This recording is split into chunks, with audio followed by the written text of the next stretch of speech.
God, it's me. Get in here. Get up in here. Where are all my people at? Let's see who jumps on the live. If you're catching me on YouTube, thanks so much for tuning in. My name is Lisa Concepcion. I'm a certified professional love life coach and founder of LoveQuestCoaching.com, where I invite you to go check out so you can get a full free love life assessment. I do those over there at LoveQuestCoaching.com. And today I am talking about something that is very super common with people. It is certainly something that people come to me in my coaching practice all the time about. And it has to do with self-doubt, especially as it pertains to relationships. So I had a woman that I was speaking to the other day in my coaching practice, and she's lovely, gorgeous, mother, I believe, of two. She's gorgeous and successful, and she has this, great career, and everything is on point, right? But there's a version of herself who is running the show in her relationships. And so through our time together speaking, we realized how important it is to discover who is really running the show when it comes to your love life. So oftentimes in life, we go through things and they leave a mark on us. Some people refer to these things as traumas. Some people refer to these things as emotional roller coasters, just trying times in life that when these things happen, it's as if a part of us splits off. And that part of us that splits off is buried now back into our subconscious mind as a version of ourselves that pretty much will navigate certain situations to keep us protected and to keep us from risking anything, from taking any chances. So I'll give you an example. Let's say you were in a relationship and it was abusive, or the person cheated on you, or something bad happened in this relationship. When that trauma happens, even if it's heartbreak, let's say you had hopes that the relationship would last and you would be married someday and have children and this whole life, and it didn't turn out. But because you were so invested in that person, in that relationship, and had such hope, you basically end up with a broken heart and serious disappointment. Many people would allow that situation to prevent them from showing up fully for a new person. They would always be on guard. They would always be trepidatious. They would be withholding of how much they would give in a relationship. And it's all because that prior version, the version of themselves that experienced the pain, is really the version of themselves running this new relationship. So they're not really showing up as their true self. They're showing up as a version of themselves from the past who is on guard, protecting them and preventing them from their optimal future. So this is a very super common thing. I see this in my coaching practice often. I certainly had this to a degree when I was recovering and healing from my divorce and subsequent relationship with a narcissist. So I had to really understand who was showing up in my relationships. Was it Lisa me now? Or was it Lisa, a version of me from before? Was it even a version of me as a child?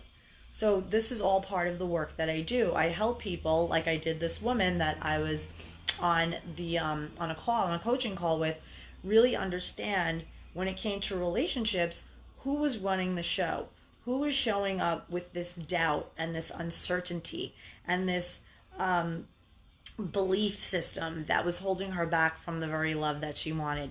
So I decided to bring this topic to video because it is certainly something that is common, and people often have a situation where they say they want true love, they want to find true love, they want to invite love into their lives, but there's something inside them that's blocking it. And typically that block is just simply another version of yourself who is in fear. And once you learn how to soothe that version of yourself, because that's 100% your responsibility, and when you do it, you feel so powerful. You feel like, only you have your own back better than anyone ever could. And then you feel so powerful. You're like, oh my God, I know exactly what I'm doing. I know why. I know how I'm showing up in relationships. Why? And you're able to go to yourself. And that can be through however way, meditation, journaling, exercising, anything that you can do to calm and quiet your mind so that you can connect to that other version of you and show up for that version of you with love and compassion and forgiveness and kindness. I'll give you another example. When I was going through the breakup recovery, I had a double whammy. I got divorced.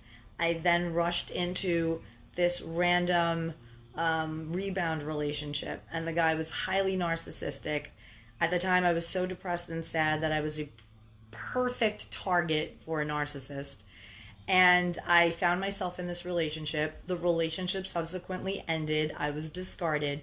And I found myself in this almost like beating myself up, saying that I was stupid, that I shouldn't have gotten involved in this relationship in the first place, just being like really self-critical, judgmental about myself, no compassion whatsoever, and it was only making me feel worse.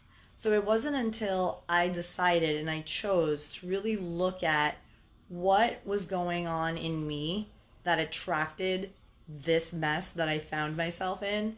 That was when I was able to really see that what I needed and what I needed to give myself wasn't criticism, wasn't judgment. It was nothing but kindness and love and patience and faith and just being my own best friend and my own truest love. Now, there is a way that I had to learn how to speak to myself. And through coaching and reading and watching videos just like these, I learned how to treat myself with kindness and compassion, how to do certain programs and tools and things that I was able to do even on a daily basis for my body, my mind, and my soul that got me into that habit of cultivating a really good self-care regimen. Again, body, mind, and soul. So it isn't until we really commit to taking care of ourselves and being our bestest, truest loves and our bestest, truest friends and speaking to ourselves with complete and total kindness and patience and compassion, that's when we're able to truly soothe ourselves. And that's when we stop allowing that other version of ourselves, the hurt version of ourselves, from running the show in the relationship. So in the case of this woman that I was coaching, that I was working with, she revealed to me that she was in a 13-year marriage. And it was very sexless, and there wasn't any spark, any connection. It was highly abusive. It was just not a place where she knew she needed to be. And it took her a really long time to leave it. And so she never really had that true love affair, that bond with somebody that you just feel like, oh my God, when I met them, it was the most amazing thing. And those memories of that, she never really had that in her life. And therefore, she doesn't have any point of reference. So she ended up with this person. She had to like beg him for children. It was a very highly narcissistic relationship. And now she's out of it, and she finds herself now in her 40s looking beautiful, but she feels that she is going to hit a wall at 50, and basically she's done with at 50. She has a lot of mental programming coming from that version of herself who was in that marriage, that abusive marriage. So that version of herself is filling her with ideas and beliefs and limiting beliefs and fears and more fears to prevent her from getting hurt. Because think about it. What if she chose to say, you know what? I'm going to create an amazing life for myself, and I'm worthy of love, and I have love to give. So I'm just going to go for it. I'm just going to put myself out there, and I'm going to go on dates, and I'm going to have a great time.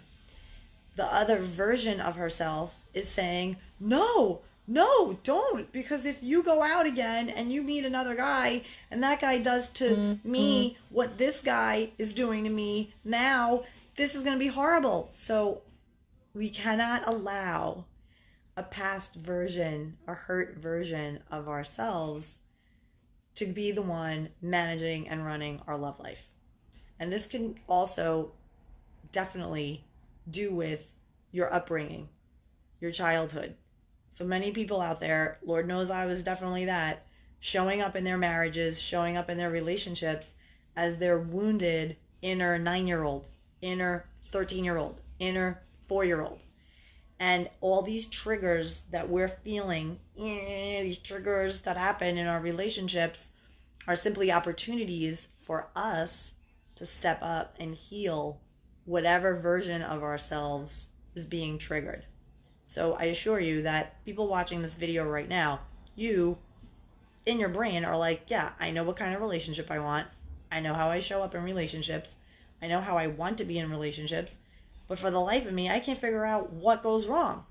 It's because there is another version of yourself that you need to heal that is running the show in your relationships. I have another client who came to me because she feels like she is incredibly reactive. She's very reactionary in her relationship with her husband. And so he'll say something, or she'll find him to be very negative. She evokes like a very negative, environment. And she wants to change that.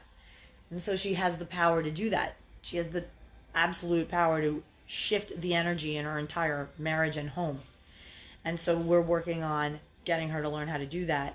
And again, it has to do with how you show up and speak to that wounded part of yourself. And we have many of them. I personally was in a conversation in my heart during a meditation with a version of myself from high school who was freaking out about something having to do about success and money and a test and all these things. And I had to revisit that part of myself who is incredibly hard on myself and put her at ease and assure her that anything she puts her mind to, she achieves it. And I had to sit there and remind this version of myself how smart, beautiful, kind, forward-thinking, determined, on point she is.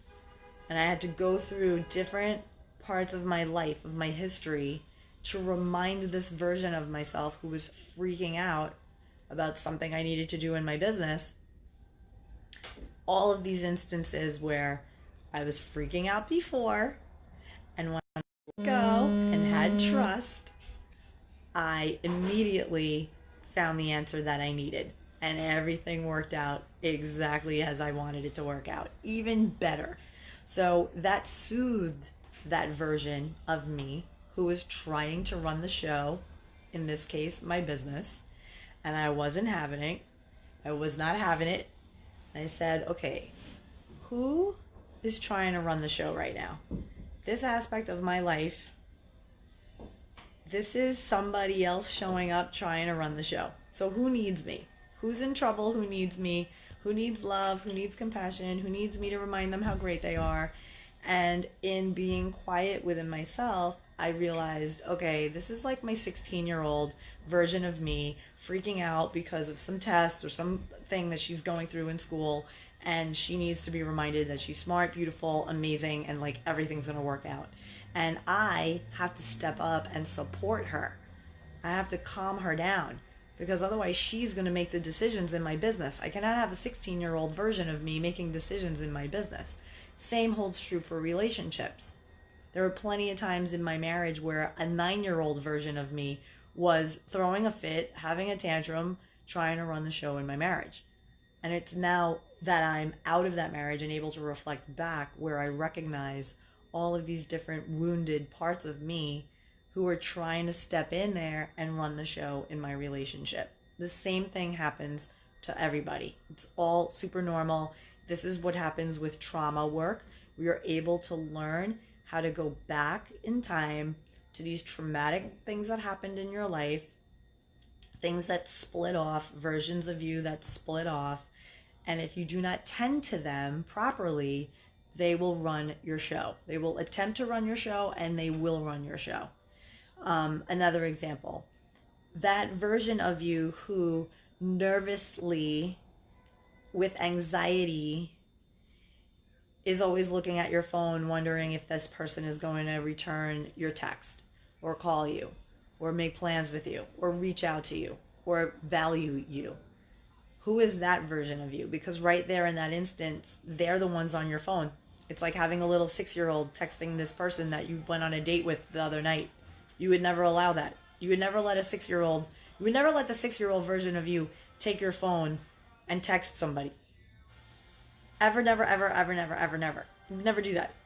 So our job is to go to that version of ourselves and say, beautiful baby girl, what are you doing? Can I see that? What are you doing? Just texting. Oh, okay, who are you texting with? This man. Oh, what are you saying? I'm saying I want him to call me and I want us to hang out. Okay, let me see that phone real quick. Talk to me. Why do you want to see this man so badly? Why do you want to talk to him? Well, because I like how it feels. Why? What do you like how it feels? Oh, I like when I get attention from him. Okay, why? Because I feel like I'm important and special when I get attention from him. Oh, well, I'm here to tell you that you're important and special no matter what. And you don't need attention from a man to feel important and special. I will give you attention to make you feel important and special. So, my love, what do you need from me? Do you need to be reminded about how beautiful you are and how smart you are and how you're doing great things in the world? And look at this home you created and this life you created and it's amazing, right? Do you need to be reminded of how much of a gift you are and how special you are? Because I'll remind you of that every day because I love you no matter what. And this guy that you're trying to get attention from, my love, he might not love you the way I love you. He might not show up the way I show up for you every day. So if you need me to remind you of that, I'll remind you of that. How do you feel now? Better? So here's what I'm going to do. I am going to take the phone from you and I'm going to put this sucker on vibrate or whatever so that we're not looking at the phone every 5 minutes. And we're going to go do something fun. So let's see. Where can we go? What can we do to have some fun? And then I would pick something and go do it. So this is how we have to navigate. This is how we have to be with ourselves. Our self-talk is everything. The conversation you have with yourself is what you're telling the universe you want to receive. So if you're talking shit to yourself, the universe is going to serve up more things to go through so that you talk shit to yourself. If you're going to talk to yourself with love and compassion and kindness and just patience, the universe is going to serve up things that are more positive for you. So I encourage you guys to today really take stock of who is showing up in your work life, who is showing up in your relationships, who is showing up if you're dating, if you're single, like who is showing up and who is running your show. And if it isn't you, the adult version of you, the confident version of you who knows what your worth and what your value is, but some other version of you who's doubtful and talks to you with judgment, and it's that inner talk, need to do what you got to do, whatever it takes, whatever it takes. It's so important that you take action on this. Soothe it. Learn how to soothe it for yourself. And one of the ways to do that, like I said, could be through meditation, it could be through journaling, it could be through exercise.